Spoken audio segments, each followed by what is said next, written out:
Today is 325, 325, 21. That is a Thursday morning. We are back to be able to hear what the Lord has to say to us today.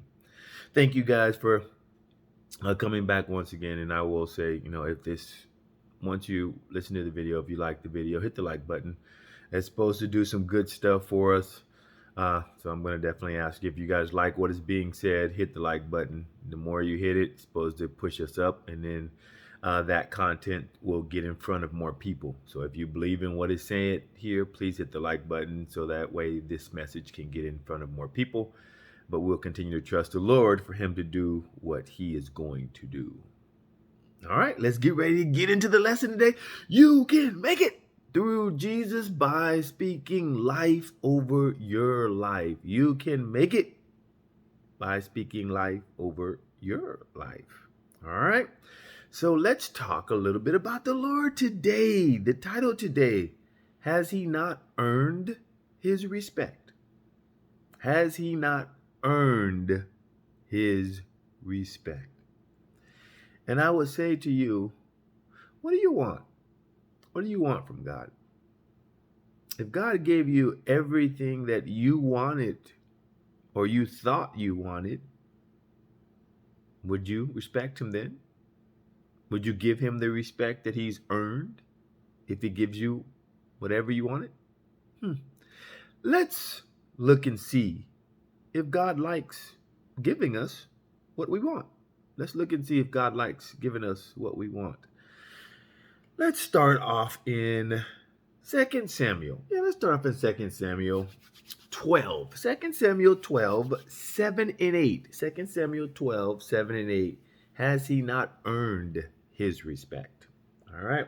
2 Samuel 12, 7 and 8. So as you read here, this was a man by the name of King David. King David had basically whatever he wanted. Everybody knew that God loved King David. Everybody knew that God was for King David.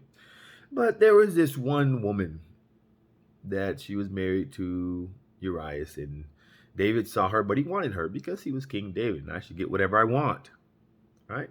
Get whatever I want when I want. Well, that's not how it always works, King David. But loving God, God is such a loving God. I'll give you what you want if you just ask and do it my way and not take matters in your own hands. Okay? Now check it. We're going to start from 2 Samuel 12, 7 and 8, jumping down 8. First of all, in 7, he made David leader of Israel. Took David from tending the sheep, made him be a leader over his people. David, I made you this way. Now, verse 8, I gave your master's house to you, and your master's wives into your arms. I gave you the house of Israel and Judah. And if all this had been too little, I would have even given you more. I gave you the city of David, Star of David. People loved you, David. People respected you, David. People honored you, David.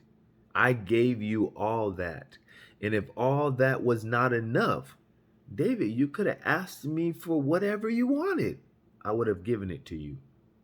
But don't disrespect me by me giving you all that you want and then you go off and do what you want to do. That does not make me feel respected.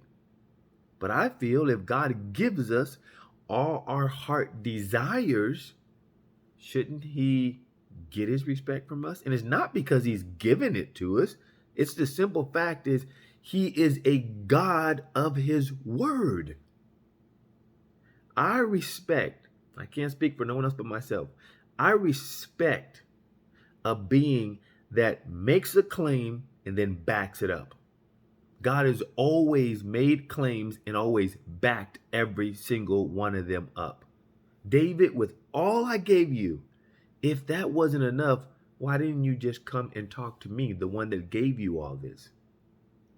So God is in the business of Jeremiah 29:11. For I know the plans that I have for you, plans to prosper you, not to harm you, give you hope and a future. David, I had plans to prosper you, not to harm you, to give you hope and a future. And if all that I had already given you wasn't enough, just come and ask me. I would give you more, David. So has he not earned his respect? Let's keep on going. Let's keep on going. Ecclesiastes 2, 9 and 10. Ecclesiastes 2, 9 and 10. All right, here we go. The next king. I became greater by far than anyone in Jerusalem before me. In all this, my wisdom stayed with me. Verse 10. I denied myself nothing my eyes desired. I refused my heart no pleasure. My heart took delight in all his work. Yeah. So basically, King Solomon saying here is, whatever my heart wanted, I gave it. I didn't deny it any pleasure. I became greater by far than anyone that walked before me. That seems like God is giving this king what his heart desires. If God is going to make plans to prosper you, if God is going to do for you what you have not done for yourself, then tell me why this happens. 1 Kings 4. 1 Kings 4. 1 Kings 11. 1 Kings 11. That's where I'm going first. 1 Kings 11. 4 and 9. 1 Kings 11, 4 and 9. As Solomon grew old, his wives turned his heart after other gods, and his heart was not fully devoted to God as his heart of his father David. Verse 9. The Lord became angry with Solomon because his heart had turned away from the Lord. So I gave you all your heart wanted. This wasn't enough? What else are you searching for? I bring these 2 points out because even though God gives us what our heart desires, are you sure that's what your heart is desiring? Because if you got it, why are you still chasing something else?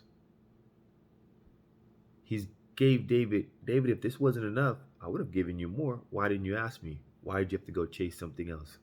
Solomon, I gave you all that you wanted and more. Why did you have to go and chase something else? Children of Israel, let's go to Deuteronomy. Let's go to Deuteronomy. Deuteronomy 8. Deuteronomy 8, 9 and 10. Deuteronomy 8, 9 and 10. A land where bread will not be scarce and you will lack nothing. Verse 10, verse 10, when you have eaten and are satisfied. So just in those 2 portions of scriptures, children of Israel, I'm going to take you to a land flowing with milk and honey. You will lack nothing when you are satisfied. So I'm going to give you all that you want. Why is it you're still chasing something else? So I ask you, when he says, I have Jeremiah 29:11, I know the plans that I have for you, plans to prosper you, not to harm you, to give you hope and a future. Isaiah 48:17 and 18 teaches you what is best for you, directs you in the way you should go. Proverbs 8 and 21, making your treasuries full. God is doing all that for us as humans. But what I'm asking you, would all that be enough for you?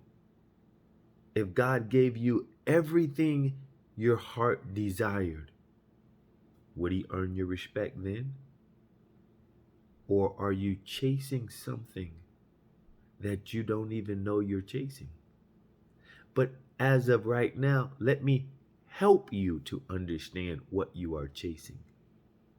You are chasing a longing that is in your heart, that has been put there by God. No material possessions, nothing can fulfill that longing but God. That is why with all that was given to them, that's why he says godliness with contentment is great gain. He gave these people, the ones that I showed, what they wanted. But I guess their godliness with contentment was not at the great gain yet.